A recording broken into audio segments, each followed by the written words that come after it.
Hey, Jim at Classic Catering. We're going to make a quick batch of Pico De Gallo today, which is just a nice fresh salsa that we're going to put on our chips for a snack. I've got all my ingredients laid out just like normal. I got my wipes and my sanitizer, my gloves. I've got Roma tomatoes, fresh lime, cilantro. I have a serrano pepper, but you can use jalapeno or any other kind of hot pepper if you'd like.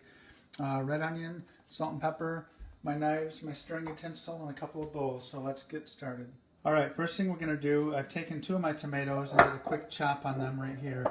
So basically with the Roma tomato, you can buy a core to remove that core if you'd like, but what I usually do, since I don't have that here at home, is I'll cut the end off like that, and then I'll just make a couple of cuts.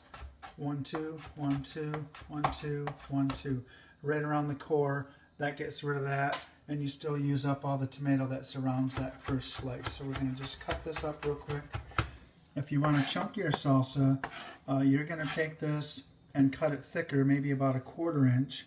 But if you want it finer, which we usually do at home, you're going to cut it really thin, so maybe about 1/8 of an inch. So you're just going to cut this into slices first, nice and thin. Be careful with your fingers, of course. Then what I usually do is I'll stack up 2 or 3 stacks of these tomatoes. And again, we're going to go nice and thin this way. Then we're going to gather them all up into a nice neat row. And we're going to do another chop like this in the opposite direction. So you have a nice, very finely diced tomato. And then the same thing with each stack. I like to use Roma tomatoes for this as opposed to beefsteak or whatever. I think they give you a better tomato flavor, and there's not as much natural juice, so it doesn't water down all your flavors. So these are all done. What I sometimes will do is I'll take this and I'll just squeeze out some of that liquid, just so it doesn't make it too runny, which will just turn your chips to mush when you're eating it. So that's that. Next thing we're going to do is take a little onion, maybe about 1/4 or so. We're going to dice this up. Nice and fine again. The thinner you go, the smaller your bits and pieces are going to be. So the same thing, running my knife against my finger like this, make it nice and thin.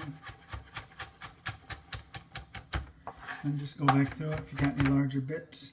We like our onion to be nicely, finely diced instead of big chunks. So that's going to go in. And then we're going to take a little bit of fresh cilantro right here. I'm not sure how much we'll need, so I'm just going to do about half of that. I already washed it and dried it with my paper towel.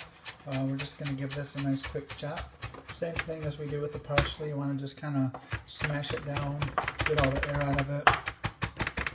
And we're going to throw that in there like so. We're nearly already done with all of our ingredients. We're going to take a hefty pinch of salt. I like to use kosher salt myself. And then for the pepper, I like to buy this butcher's grind. It's a little bit coarser grind, and it gives a much better pepper flavor instead of that powdered stuff. So we're going to give that about that was about 1/4 teaspoon, or maybe 2 tablespoons of salt. Then the last thing we're going to do is I have a microplane, which is a zester basically. We're going to get some lime in here, but first thing we're going to do, it's got these little rubber feet on the bottom of it to hold it steady. We're going to take and we're going to get some of our lime zest, which is going to go right into the salsa. You want to just get the green part. You want to keep going into the white pith because that's a lot more bitter. You can see how it's piling up on the back right there. So we're going to add that zest right to our mix.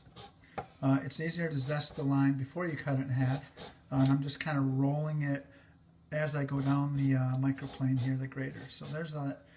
Take that and get all them bits off there like so. We got a little bit here on the knife. Then we're just going to take this lime. We're going to chop the lime in half. We're going to give it a nice squeeze. That's that. Lastly is our pepper. Peppers are the main part of the hotness of the pepper is inside, which is all of the seeds and the membrane. So if you don't want it super hot, you want to take a spoon like this and you're just going to scoop that out of there like so. These are a little bit more difficult. So that I cleaned it out. You can see the difference. All the seeds and the membrane are right here on the board. I'm only going to use the seeds and membrane for half my pepper. I'm going to take this, stack it up. We're going to cut it lengthwise into super thin strips.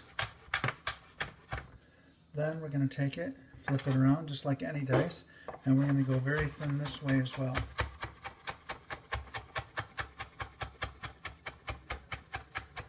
You want to make sure your peppers are chopped nice and small. You don't want to bite into a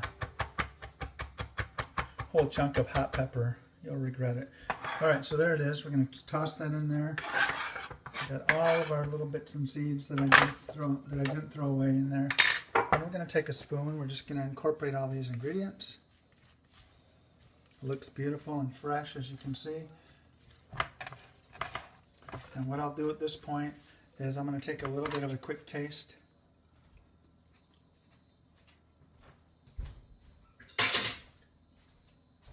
Alright, it's perfect. We're going to let it sit in the fridge for a few hours just to let all the flavors blend together. And then we're going to have some delicious chips with it, and that's a quick and easy Pico De Gallo.